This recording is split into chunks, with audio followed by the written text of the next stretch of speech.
Mr. Speaker, I want to talk about Russia and the threat it poses to us and our allies. For the past 40 years or so, I would describe myself as a hawk when it comes to Russia.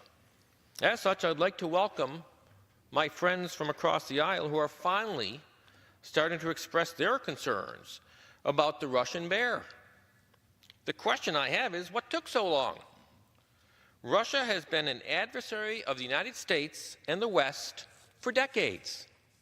I'll spare the House a lengthy history lesson and instead focus on the recent past.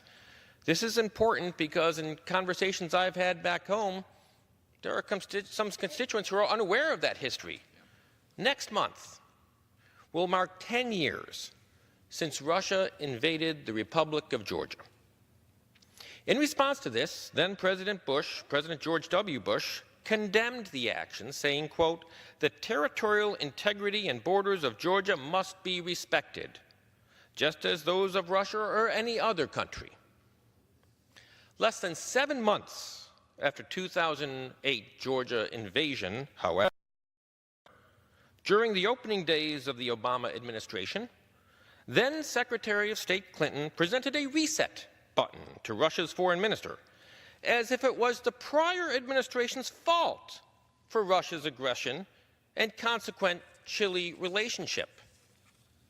And mere months after hitting the reset button, we learned President Obama was shutting down a proposed missile defense system in Poland and the Czech Republic. Some reset. Within the aura of this reset, a Russian bank paid Secretary Clinton's husband $500,000 for a 1-hour speech in Moscow. A 1-hour speech. That's some billable rate, even for a Yale Law School graduate. At the same time, a Russian company was preparing to take a controlling interest in Uranium One, a corporation that held 20% of the U.S.'s uranium supply. That foreign acquisition required the approval of the Obama administration and Secretary Clinton. Approval was granted.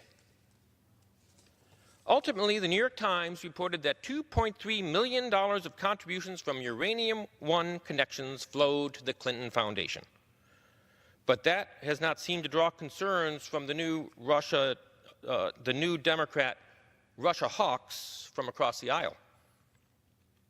Later, as Secretary Clinton wrapped up her State Department tenure in 2012, President Obama, not aware that a microphone was picking him up, said to then Russian President Medvedev, quote, "This is my last election. After my election, I will have more flexibility." And Medvedev responded, I'll relay that to Vladimir. That would be Vladimir Putin. The flexibility was about missile defense. President Obama even mocked Mitt Romney in a 2012 presidential debate after Romney identified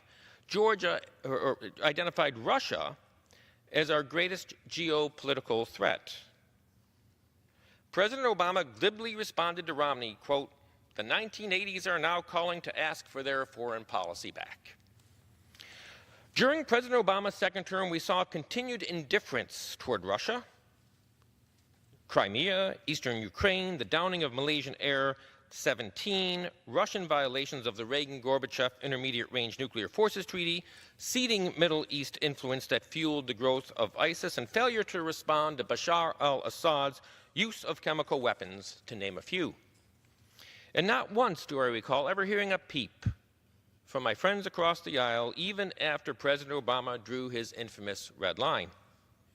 Let's compare the response to the shooting down of Korean Airlines Flight 007 to that of Flight MH17. Brilliantly, UN Ambassador Jeane Kirkpatrick publicly prosecuted and convicted Russia at the United Nations for shooting down KAL 007, which killed 269 innocent civilians, including Congressman Larry McDonald. The KAL 007 shootdown dramatically increased our resolve to collapse the evil empire. However, the Obama administration never thoroughly prosecuted the case for Russia's culpability for the MH17 shootdown. In the midst of all this, Russia was plotting to interfere in our elections. Ignoring the 90s calling about the foreign policy, the Obama administration did not take the Russia threat seriously. They never picked up the voicemail that the 1980s left. It was the last administration's failure to understand the threat that Russia posed that virtually paved the way for the aggressive Russia we see today. Throughout the Obama administration, Secretary Clinton and others failed to confront Russian hostility, the result of a reset button. The reality is that Vladimir Putin wants to sow discord in the West. He would cause trouble whoever was in the White House. Interestingly, when Putin said in Helsinki that he wanted Trump to win, it was amazing to see people accept his remarks without a hint of skepticism, even though Putin is a former KGB agent and a master of disinformation.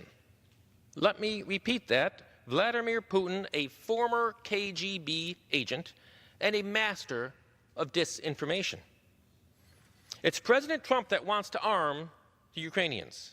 He is demanding that Germany stop buying gas from Russia. He is advancing American energy development as opposed to the Obama administration that sought to curtail it. And when Russia's puppet Assad used chemical weapons on his own people, President Trump responded with military force. From that perspective, would Putin, the master of disinformation, really have preferred President Trump over President Clinton? The American people can draw their own conclusions. While my friends across the aisle seem to have awoken to the threat that Russia presents, going forward, I hope they remain as concerned about Russia and President Putin as they are about President Trump. For starters, they could show up by helping to get to the bottom of the Uranium-1 scandal. Meanwhile, on our side of the aisle, we take Russia seriously and have done so for decades. We are providing military assistance to Ukraine. We are passing new Russian sanctions legislation on top of what we passed earlier this year. We are the ones countering Russia's influence in the Middle East and their ally, Iran. When it comes to checking Russia, it is Republicans, not Democrats, who have the established record of doing so, and we will continue to do that for as long as Russian hostility exists.